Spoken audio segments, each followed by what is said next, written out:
เนาะสบายดีเมื่อนี้สิมานำเสนอปีงป่าบ่ให้ติดแตะเนาะพี่น้องปีงป่าปีกไก่ปีงป่าเนื้ออ่อนพี่น้องใส่แตะเล็กโอ้มีอย่างพี่น้องเอากระแตนี่ข้างไฟไว้เลยพี่น้องเลยปลาไว้ประมาณ5 นาทีแล้วเราจะมาเอาป่านี่ขึ้นแตะเพื่อให้แตะหันมีความร้อน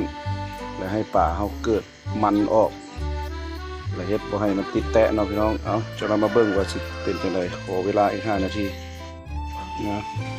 ผ่านไป5 นาทีความร้อนได้ที่แล้วพี่น้องเอาป่าซะเลยถ้าฟังเสียงเลยพี่น้องนี่จวดเลยพี่น้องได้ผลเกินคาดปล่อยเพิ่น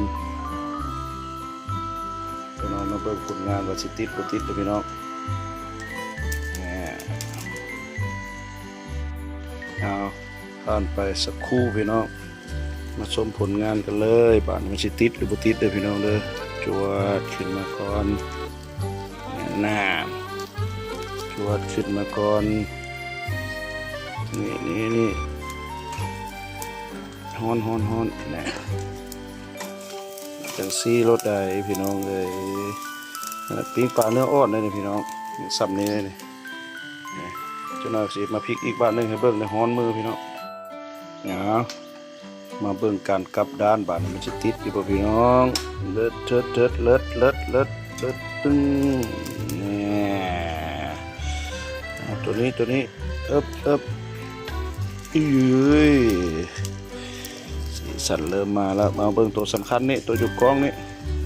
โอ้ยฮ้อนมือพี่น้องนี่